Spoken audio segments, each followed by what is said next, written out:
1987 was a decisive year in the history of trade unionism. Tens of thousands of railway workers went on strike, demanding the right to trade unionism and rejecting the sweetheart union that the management was imposing on them. And it revolved around the dismissal, arbitrary dismissal of one worker. And so it was a very brutal strike, because here we were hitting right at the heart of the apartheid state. There was a brutal response of evicting people from hostels, of dismissing thousands of people.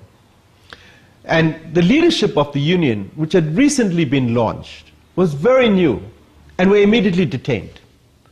So we had a strike on our hands with tens of thousands of workers. We had a brutal state saying, now you are coming to the heart of the apartheid state, and we will not tolerate this. We had a very new leadership amongst workers, and it just turned nasty. And so the COSATU House, which was now established almost as the center and hive of activity that housed many of the trade unions, became a meeting place. Thousands of workers converging in it and meeting in the halls downstairs and surrounded by police every day, and clashes between police and the workers.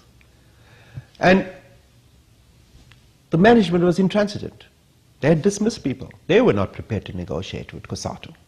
The state broadcaster, SABC, was attacking us every day. And things started to go out of hand.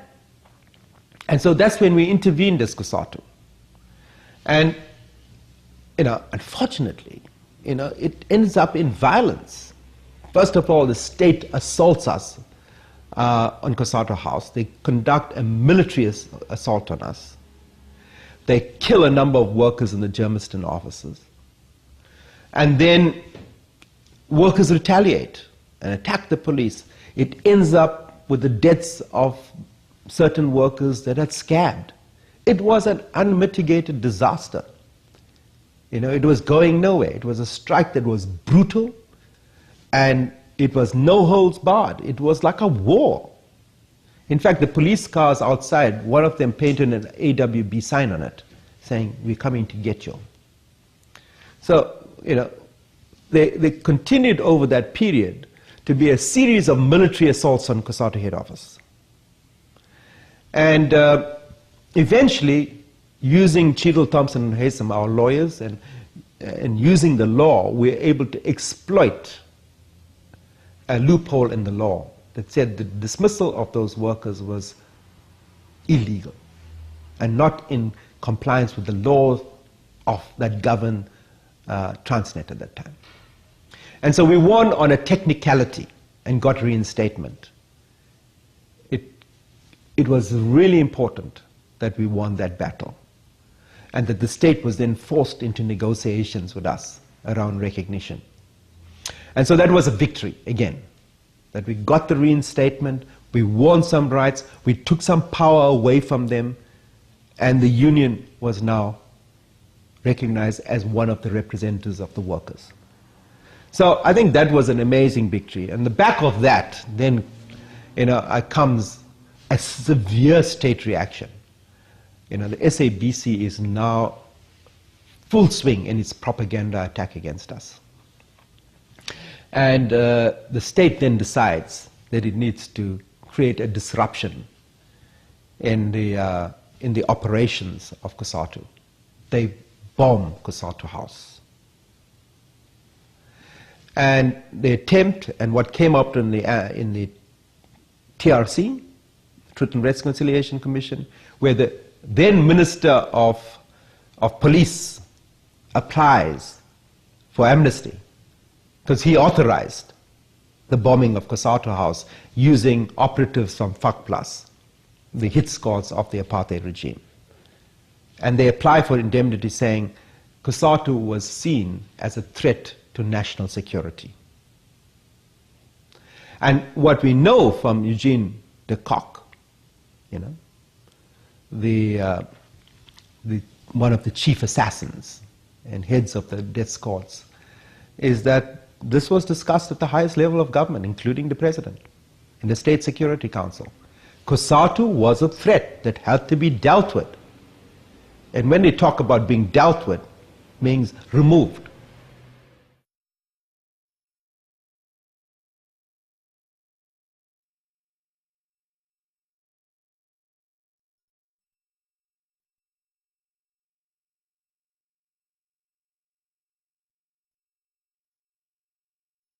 It was a long, painstaking process to build the union movement up.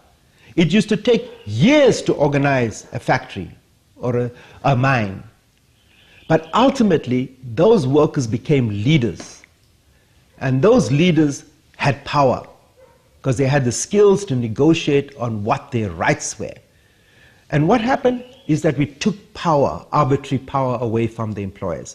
We forced them into negotiations on agreements that equalize power between the workers and the employers. And that's about how we won rights to eventually have the right to strike and labor rights in the constitution of the new South Africa in 1994.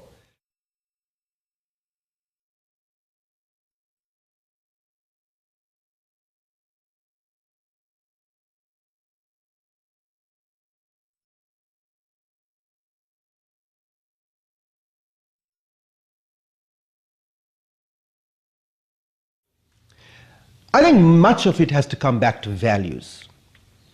Because if one looks at the role that we played in the struggle for freedom, it was defined by service, selfless service.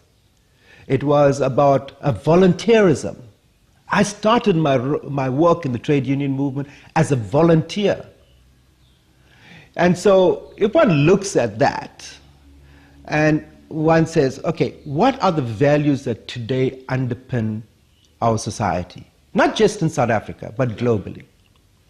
It's the values of individualism, of accumulation, of greed, and that achievement really is how wealthy you are.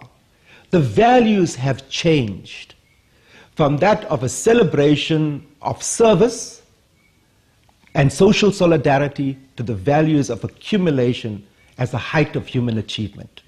And that's what causes poverty today. It was a debate that took place in the 80s, very much driven by the fact that there was this emerging power of free market enterprise and capitalism that really knew no bounds. And if one really looks at the cutting point, the watershed, was the collapse of the Berlin Wall. And that, in a sense, brought out, I think, the worst of human access. Because then the view was, if you fail, it's your own fault. And I think it comes back to those values, that what we started to worship was these high-flying executives who became enormously wealthy in the world. And that's the model we based ourselves on. So if we go to our universities today, you go around the world, the model is trying to replicate that. How does one become wealthy overnight? Not through hard work, not through human endeavor, not through building things in a systematic way and making the sacrifices that one has to make, but that one can become wealthy overnight. And I think that's what has happened in the world today. If we really look at it, we need $350 million to solve malnutrition, micronutrient malnutrition that affects 2 billion people in the world. That kills almost 3.5 million children a year.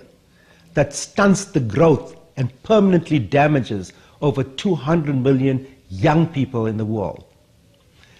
And yet we can't find the money. But we'll find trillions of dollars to solve a banking crisis where the executives can go back to earning those enormous bonuses that they have after they've used the taxpayers' money. It's about priorities and about values.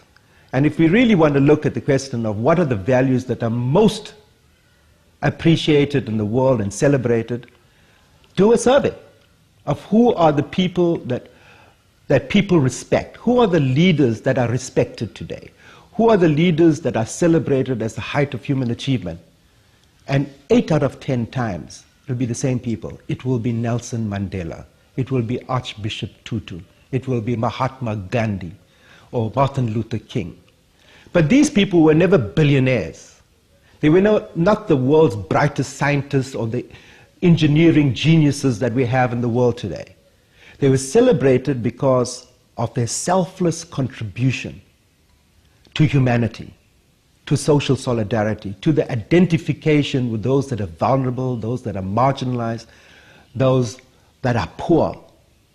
And so that's what we need to go back to, the values that someone iconic like Mandela represents, because that's what the world yearns for, people who care. And if I look around the world today, I find a global leadership that doesn't really care about the poor. They care about protecting vested interests, protecting a system that perpetuates inequality and poverty in the world.